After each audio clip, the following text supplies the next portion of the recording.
Shalom, selamat pagi Bapak Ibu Saudara-saudara yang dikasihi oleh Tuhan Yesus Kristus. Jumpa kembali bersama saya Pendeta Eka di dalam renungan firman Tuhan pada hari ini, hari Rabu 26 Januari 2022. Sukacita dan damai sejahtera dari Tuhan kita Yesus Kristus kiranya menyertai kehidupan kita sekalian. Bapak Ibu Saudara-saudara, sampai pada pembacaan kita hari ini, Mazmur yang ke-21. Kiranya firman yang kita baca memberkati kita sekalian. Baik, sebelum kita akan merenungkan bagian firman Tuhan yang kita baca hari ini, kita akan berdoa terlebih dahulu. Mari kita berdoa. Tuhan Allah Bapa di surga yang kami puja sembah di dalam Yesus Kristus, kami sungguh bersyukur atas kasih dan pemeliharaan Tuhan yang boleh kami alami dari hari ke hari sampai pada pagi hari ini. Terima kasih Tuhan. Kami mau terus mengisi hati dan pikiran kami dengan kebenaran firman Tuhan.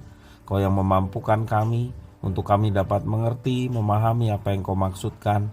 Kau juga menolong kami untuk kami dapat terapkan dalam hidup kami setiap hari. Terima kasih Bapa, terpujilah namamu. Demi nama Tuhan Yesus kami berdoa.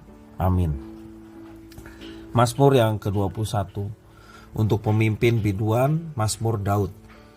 Tuhan, karena kuasa-Mu-lah Raja bersuka cita, betapa besar kegirangannya karena kemenangan yang daripada-Mu. Apa yang menjadi keinginan hatinya telah Kau karuniakan kepadanya, dan permintaan bibirnya tidak Kau tolak. Sebab Engkau menyambut dia dengan berkat melimpah, Engkau menaruh mahkota dari emas tua di atas kepalanya.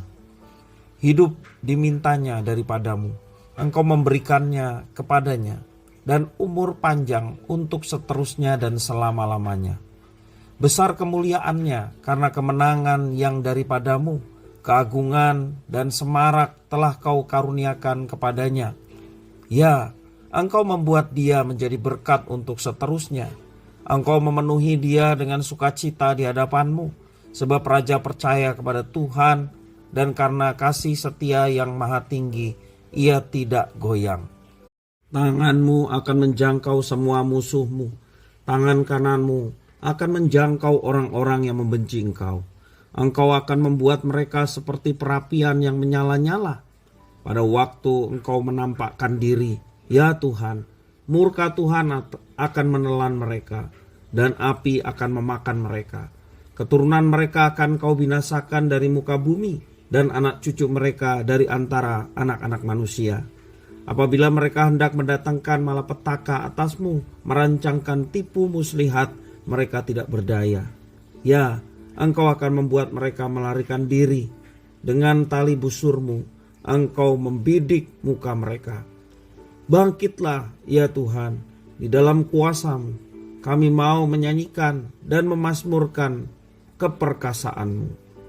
Bapak Ibu Saudara-saudara yang dikasihi oleh Tuhan Yesus Kristus, dalam Mazmur yang ke-21 ini kita melihat gambaran bagaimana Daud menyatakan sukacita dan iman pengharapan kepada Tuhan. Sukacita adalah sebuah ungkapan rasa ketika kita berhasil menggapai keinginan hati kita. Keinginan hati yang tercapai mendatangkan sukacita. Namun, pernahkah kita mengkaitkan sukacita dengan pemeliharaan Tuhan secara nyata dalam kehidupan kita? Bagaimana kita mendapatkan sukacita sejati? Dalam Mazmur yang ke-21 ini menjelaskan perihal sukacita sejati karena ia menguraikan keberhasilan seorang raja yang berjalan bersama dengan Tuhan.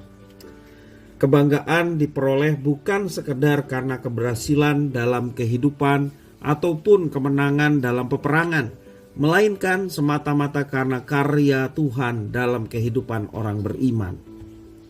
Perhatikan kalau kita lihat pemazmur Raja Daud, ya, bagaimana dia menggambarkan peranan Tuhan dalam keberhasilan hidupnya. Di dalam bait yang kedua dan ketiga menjelaskan sukacita datangnya dari Allah semata. Demikian juga bagaimana Daud menggambarkan peranan Tuhan. Tuhan menjadikan raja sebagai pengantara keberhasilan dan kemenangannya. Dan di dalam bait yang ke-8 dan sampai 14 Bagaimana Daud menggambarkan peranan Tuhan? Di situ dikatakan bahwa penyertaan dan pemeliharaan Tuhan Allah ada bersama umatnya. Nah, berbagai kemenangan yang dialami oleh Raja Daud itu juga dijelaskan di dalam bait pertama dan menjadi dasar pujian umat Tuhan. Ya, dan puji-pujian ini juga diarahkan kepada masa depan, yaitu ketika Tuhan hadir dalam penghakimannya pada akhir zaman.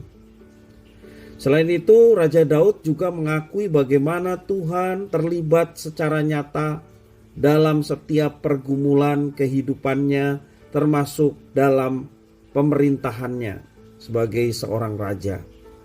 Dan ini adalah sumber sukacita yang sejati, yakni Allah yang menyertai dan memelihara hidup Raja Daud. Memang tidak mudah meletakkan segala orientasi hidup kita kepada Tuhan. Kebanyakan manusia selalu mengorientasikannya pada diri sendiri. Apakah diri diuntungkan, apakah diri tidak disakiti, dan lain sebagainya. Kita belajar dari Daud bahwa kita mau orientasi hidup kita hanya kepada Tuhan. Kalau kita perhatikan Kristus, Tuhan kita, ya, Kristus memberikan kepada kita sebuah pemahaman tentang Tuhan yang benar dan ditunjukkan tentang keberadaan Tuhan secara nyata dalam hidup kita. Ketika kita mengenal Tuhan, ya, baik Bapa yang mengutus Kristus, demikian juga Kristus yang menjadi juru selamat, Tritunggal yang Esa, maka disitulah kita boleh mendapatkan kehidupan. Karena definisi kehidupan seperti yang tertulis dalam Yohanes pasal 17 ayat yang ketiga, bahwa ketika kita mengenal Tuhan, kita menjalin relasi dengan Tuhan, dan itulah kehidupan yang sesungguhnya. Nah, jalan untuk mendapatkan sukacita hanyalah dengan menerapkan iman sejati dalam kehidupan kita sehari-hari. Iman yang sejati akan menghadirkan sukacita sejati pula. Ya, semua ini adalah karya Allah dalam kehidupan orang percaya. Persoalannya adalah apakah kita mendasarkan sukacita pada hal-hal yang bersifat sementara, atau hanya untuk memuaskan keinginan mata dan keinginan daging kita.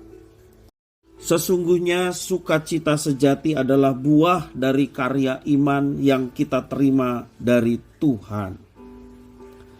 Kiranya Tuhan Allah mengajarkan kepada kita untuk terus bersandar kepadanya dan boleh terus mengalami kekuatan dalam menjalani kehidupan, dan inilah yang mendatangkan sukacita sejati.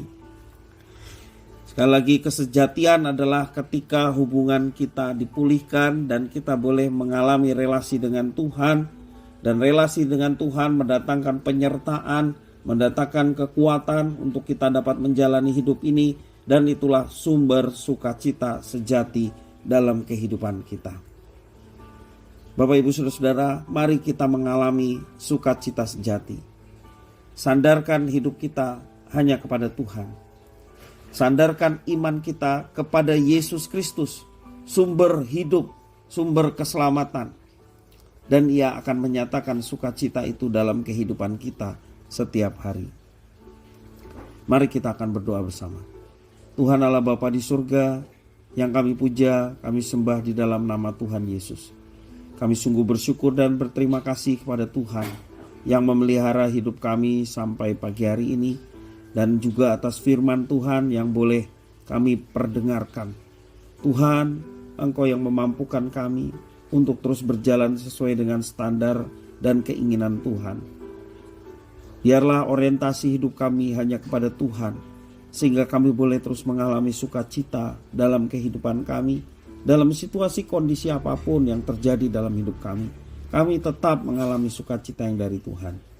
Terima kasih ya Tuhan, inilah doa permohonan ucapan syukur kami atas firman Tuhan. Demi nama Tuhan Yesus kami berdoa. Haleluya. Amin.